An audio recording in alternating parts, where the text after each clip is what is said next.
Kevin De Bruyne secretly wishes that he had Erling Haaland playing for Belgium. Hey guys, welcome back to Filter Coffee Football. We already put one video out there talking about the results. Hopefully, we got some of them right. But yeah, now we are actually trying to talk about the disappointments of the World Cup so far. Some of these teams that we talk about will probably have already gone out in the group stages. Some may have progressed, but we still think that they're disappointments. So let's start off with the hosts themselves, right, Qatar. Um, a bunch of things. First team to go out in the group stages, which like that just sucks overall. But also the only hosts to ever be eliminated in group stages, and you know, Also, also the only host to lose an opening game. yes, that too. So a lot of bad things happening across the board for that Qatari team. But let's put it into context, right? This is their first World Cup ever, so to have those sort of expectations maybe was too much on the spectators' parts. But why would you still consider them to be like just a big disappointment? You can't really book your seat at a World Cup just by hosting it. And we've spoken about this a lot. Let's not go there again. I mean, let us though, right? Because the hosts for next year's World Cup, right? The CONCACAF nation. In fact, let's just talk about the CONCACAF nations. Costa Rica probably going out. USA on the line. We don't know by now whether they managed to get through it with Iran or not. Canada already out. Mexico also on the line. Again, we don't know whether they'll have succeeded or not. So at least two of the three host nations for next 2026's World Cup are out as well. So is the whole host nations get an automatic spot a good thing if it drops the quality to such an extent? Maybe that's how the body makes money. So, apart from that, I think the way Qatar just they did not have anything of note, like not one stellar move, one maybe passage of play where they could do something. They were probably happy just being in the group stages and getting to play those three games. Maybe that was one of their agendas to like put themselves on the map and use that as a starting point to grow. I wouldn't fault them, but you'd want to see more intent from the team and to not take their place for granted. That is fair. Yeah, I mean, they have their coach was apparently a Barcelona youth academy coach. A lot of naturalized players in their national team as well, in order to get them to be more competitive. Didn't quite work out. Let's quickly gloss over my disappointments for this tournament, though, because most people just did not care about them going into this tournament. But I had high hopes of Wales.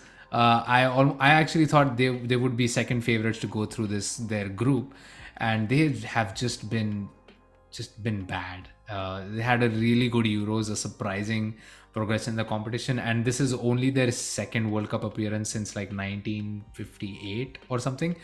So I had high expectations of them going in. Gareth Bale apparently had in his contract that he gets to manage his own time at LAFC so that he's fit for the World Cup. Just horrible, horrible, horrible. Aaron Ramsey, love him to bits, but I have no clue what he's doing in this World Cup squad. So lots of thinking to be done at the Welsh FA, I guess. But yeah, let's move on to the big one, right? Germany. Germany, man, that game against Spain. I can't really think about this as a German national team, a team that did not show intent to win. Seriously, are you kidding me? I understand it is still the group stages. I understand they have a game in hand, but there's no German national team in the past 100 years that's been this lackadaisical, for the lack of a better word. Uh, Not having a center forward or an out and out center forward, not really playing Sane or starting Sane. Some questionable decisions by Hansi Flick. I really think it does help if the Bundesliga is more competitive so that players can understand that you just don't have to play for Bayern to like get into the national team. Seems like an excess. This seems like an excess that had to overflow at some point, and it has right now. I am super excited by the prospect that is Jamal Musiala. probably my favorite player of the tournament so far. It's like one shining light in the depths of the ocean. Is that really going to make a difference? And I that don't think so. and that's kind of the heart of the problem, right? When the best player for a German team is a 19-year-old kid, when you have the likes of Thomas Muller, Ilkay Gundogan, Kimmich, Neuer, Rudiger in your squad, and it's this kid that is the best performer in your team. That brings about lots of questions.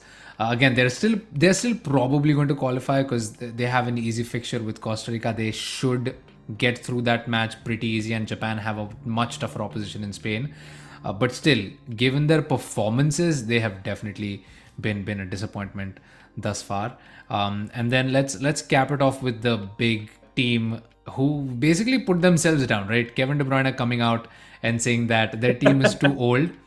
And then apparently Jan van Toggen after the Morocco Ross came out and said that, oh yeah, our attack is too old as well, which is why we couldn't score goals. So lot of issues within the squad, and the team clearly suffering as a result. Guess what? Both of them are hinting at a clueless manager. That's what.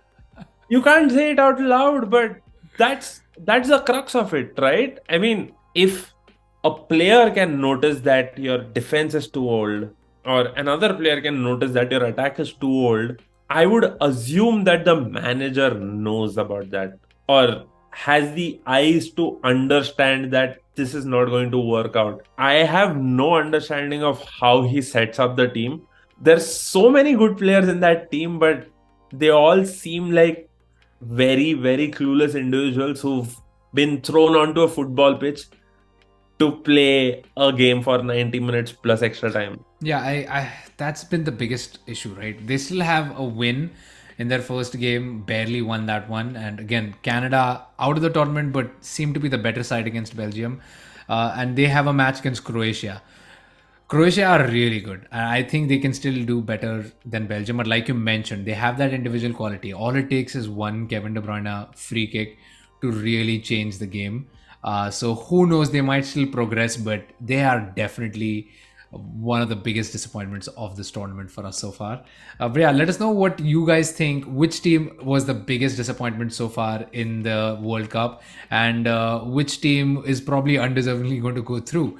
And as always, please like, share, and subscribe, and we will catch you guys next time.